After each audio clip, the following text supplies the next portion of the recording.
Monsieur Pierre Mamboundou, vous avez dans ce programme de gouvernement cette synthèse que vous nous avez fait parvenir, plutôt donnée ce matin. Vous avez également pensé à l'économie qui fait partie justement de vos préoccupations lorsque vous serez élu le 30 août prochain. On va voir tout cela avec Martial Tchibinda qui va vous interroger là-dessus. Monsieur Pierre Mamboundou, bonsoir. Bonsoir, monsieur. Monsieur le candidat, c'est un programme fourni. Excusez-moi, monsieur le président. Monsieur le président. Merci. Voilà. Nous vous le concédons. Monsieur le président, c'est donc un programme fourni que nous avons eu ce matin, notamment pour la partie qui me concerne, l'économie. Très certainement à la hauteur de vos ambitions sur le plan économique pour le Gabon. En revanche, à la différence du projet de 2005, vous avez tenu à ajouter un chapitre sur les matières premières. Est-ce à dire que ce n'était pas la préoccupation en 2005? Le candidat a mûri? Qu'est-ce qui s'est passé? D'abord, il faudrait que je décline, que je souhaite que le pays qu'on appelle le Gabon soit géré économiquement sur le principe de l'économie mixte. C'est-à-dire? Qui, en fait, consolide la cohabitation entre le secteur privé et le secteur public. L'actualité toute récente nous a démontré que le libéralisme à tout craint était dangereux. La situation même des pays africains nous commande devant l'inexistence des capitalistes africains, je veux dire des détenteurs de capitaux, nous commande que l'État, qui est le premier employeur, le premier client, le premier investisseur, puisse avoir toujours une place importante.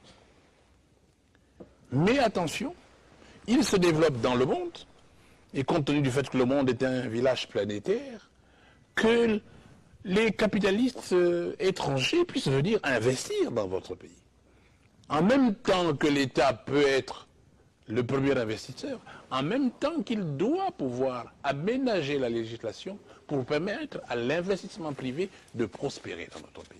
L'État, le premier investisseur, ça veut dire, j'ai cru comprendre que vous serez plutôt en faveur d'un État-providence, même si selon vous ça n'avait pas complètement disparu. C'est un slogan. L'État-providence. Alors, l'État-providence est un slogan et c'est un raccourci qui ne veut pas dire grand-chose. Vous en pensez quoi? L'État-providence? Aujourd'hui, M. Barack Obama a été obligé de dégager des centaines de milliards de dollars pour aider des banques privées. Alors, qu'est-ce que ça veut dire? Intervention de l'État. De l'État. Ah, c'est pour ça. Alors, a fortiori dans un pays en développement, où ceux qui ont de l'argent se cachent. D'ailleurs, je vais leur dire que demain, quand je serai président, je vous donnerai la possibilité d'investir dans votre pays. Vous parliez, s'il vous plaît, tout à l'heure, justement, en revenant sur le discours historique de feu président Omar Bongo Ondimba, des questions qu'il posait aux Gabonais, qu'il se posait, critiquant son régime. Disiez-vous, qu'avons-nous fait de telle société? Est-ce que justement ce regard de l'État que vous préconisez nous emmènerait ou nous ramenerait à une renationalisation des entreprises? La SEG privatisée? Société d'économie mixte. Ça veut dire une part de l'État et une part du privé en parfaite cohabitation. Qu'est-ce que vous pensez? Oui, vous parlez de la SEG. Qu'est-ce que vous pensez de la privatisation actuelle? La SEG, Gabon Télécom Qu'est-ce que j'en pense? Qu'est-ce que je constate, vous voulez dire? Et qu'est-ce que vous ferez? C'est un échec patent. Alors il ne faut plus recommencer cela. D'ailleurs, en ce qui concerne la SEG, je voudrais vous dire que de notre point de vue, la SEG est le bras, ou doit être le bras séculier de la politique sociale du gouvernement. Parce que l'eau et l'électricité ne doivent plus devenir un luxe. Pour cela, il faudrait que l'État se donne les moyens de cette politique. C'est-à-dire? J'entends recapitaliser la SEG. C'est-à-dire apporter de l'argent aux côtés du privé pour qu'ensemble, nous donnions la meilleure eau au meilleur prix aux Gabonais. Ça voudrait dire être plus regardant, avoir un regard sur... Plus que ça, être plus actif. Regardez la convention qui a été signée avec l'AEC, une convention de concession.